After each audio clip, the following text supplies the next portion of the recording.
नमस्कार दोस्तों, मैं Shri NR Gavit Islampur high school Islampur. दोस्तों, हम 7वीं कक्षा का छठा पाठ पृथ्वी से अग्नि तक इसके बारे में जानकारी देख रहे हैं। पिछली तासिका में हमने कुछ जानकारी देखी, आगे की जानकारी हम आज देखेंगे। हमने इस पाठ की यहाँ तक जानकारी देखी है। देखिए दोस्तों, अग्नि टीम में 500 से अधिक वैज्ञानिक थे और इन विशाल प्रक्षेपणों में अनेक संगठनों का नेटवर्क बनाया गया था। तो उसके आगे हम ये पाठ देखेंगे। अग्नि का प्रक्षेपण 20 अप्रैल 1989, 89 को मराठी में 89 कहते हैं। तो अग्नि का प्रक्षेपण जो है वह 20 अप्रैल 1989 को निर्धारित किया गया। निर्धारित यानी तय किया गया। यह एक अभूतपूर्व अभ्यास होने जा रहा था। अभूतपूर्व यानी अनोखा, अनोखा अभ्यास होने जा रहा था।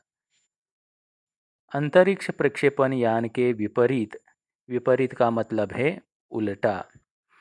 तो अंतरिक्ष में जो प्रक्षेपण करना होता है उसके विपरीत यहाँ पर मिसाइल प्रक्षेपण जो है उसमें व्यापक स्तर पर यानी ज़्यादा यहाँ पर सुरक्षा संबंधी खतरे शामिल होते हैं। सुरक्षा संबंधी खतरे ज़्यादा होते हैं यहाँ पर। प्रक्षेपण की पूर्व तैयारी की सारी गतिविधियाँ तय कार्यक्रम के अनुसार पूरी हो गई थी। गतिविधियाँ का मतलब है कृतियाँ। तो प्रक्षेपण करने में जो जो पूर्व तैयारी करनी पड़ती है, जो जो तैयारी करनी पड़ती है वह पूरी की गई थी। जिस समय हम T14 सेकंड पर थे, तो देखिए आपने देखा होगा कि प्रक्षेपण करते वक्त सेकंड पढ़ते हैं, तो उसी तरह जब 14 सेकंड पर हम थे, कंप्यूटर ने संकेत दिया कि उपकरणों में से कोई एक ठीक से काम नहीं कर रहा है। जो जो उपकरण है उनमें से कोई एक उपकरण ठीक से काम नहीं कर रहा है, ऐसा संकेत कंप्यूटर ने दिया। तो उस उपकरण को तुरंत सुधार लिया गया। इस बीच निचली रेंज केंद्र ने होल्ड के लिए कहा। निचली रेंज केंद्र ने कहा कि रुक जाओ, होल्ड करो। अगले कुछ सेकंडों में जगह जगह होल्ड की ज़रूरत पड़ गई। आगे भी जगह जगह से होल्ड करने की सूचना मिल गई और इसलिए हमें प्रक्षेपण स्थगित करना पड़ा। स्थगित करना यानी रोकना। तो ये प्रक्षेपण हमें रोकना पड़ा। मैं अपनी टीम के सदस्यों से मिलने गया जो सदमे और शोक की हालत में थे। सदमा यानी दुखद घटना का आघात होना। तो उन्होंने बहुत ही मेहनत की थी। ये बहुत बड़ा काम है दोस्तों, और इसलिए उन्हें दुख हुआ था और इस हालत में वह थे, दुख की हालत में थे। मैंने SLV-3 के अपने अनुभव को उनके साथ बांटा। तो दोस्तों, APJ अब्दुल कलाम जी का पिछला जो अनुभव था SLV-3 का, तो उन्होंने वह अनुभव उनको बताया। उन्होंने कहा, मेरा प्रक्षेपण यान तो गिरकर समुद्र में खो गया था, लेकिन उसकी वापसी सफलता के साथ हुई। आपकी मिसाइल अभी तक आपके सामने है। वास्तव में आपने कुछ भी ऐसा नहीं खोया है जिसे 1-2 हफ्तों के काम से सुधारा न जा सके। तो उन्होंने बोलते बोलते उन वैज्ञानिकों को कहा कि देखिए, मेरा प्रक्षेपण यान जो था वह समुद्र में गिरकर खो गया था और आपकी जो मिसाइल है अभी तक आपके सामने ही है और हम उसमें बहुत सुधार कर सकते हैं। तो इस विवरण ने ये जब APJ अब्दुल कलाम जी ने उन्हें बताया तो जड़ता की हालत से झकझोर कर बाहर निकाल दिया। जड़ता यानी कठिनता।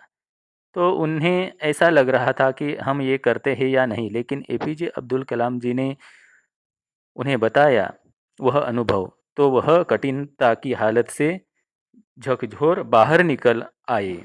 झकझोरना यानी झंझोड़ना, उस परिस्थिति से बाहर निकलना। तो बाहर निकल आए और सारी की सारी टीम उप प्रणालियों की जांच और उन्हें ठीक करने के काम में फिर से जुट गई। तो जो जो काम उन्हें कहा था वह काम करने में वह जुट गए और वह खोजने लगे कि कहाँ कहाँ पर क्या हुआ है, उसे सुधारने की कोशिश करने लगे। अगले 10 दिन तक दिन रात चले विस्तृत विश्लेषण के बाद हमारे वैज्ञानिकों ने मिसाइल को 1 मई 1989 को प्रक्षेपण के लिए तैयार कर लिया।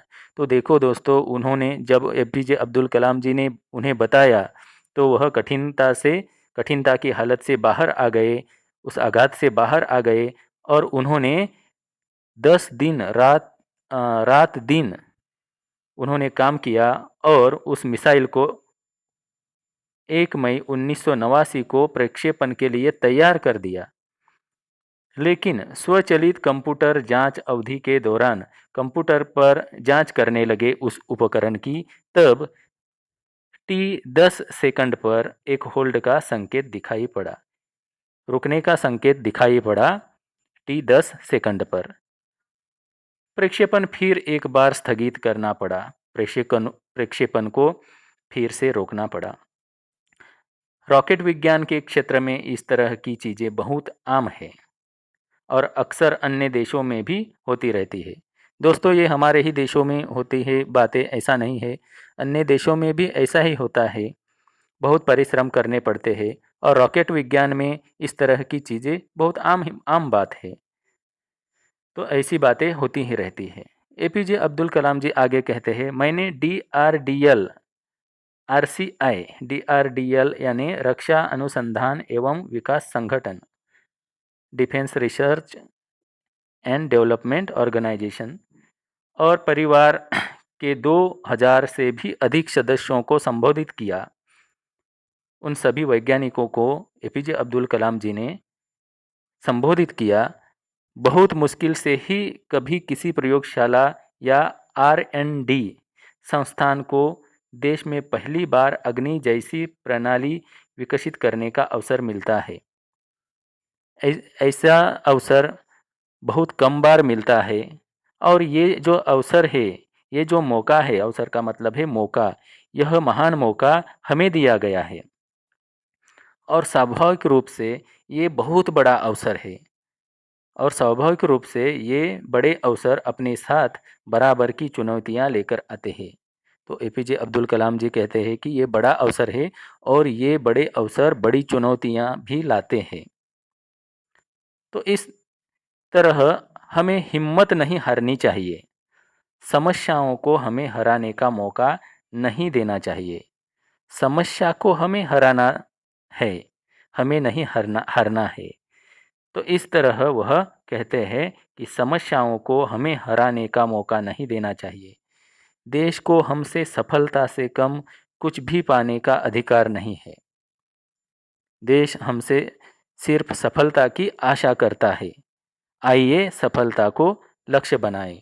तो दोस्तों, आज हम इतना ही पाठ देखने वाले थे। ये पाठ आपके समझ में आया होगा। उर्वरित पाठ हम अगली तासिका में देखेंगे। धन्यवाद दोस्तों।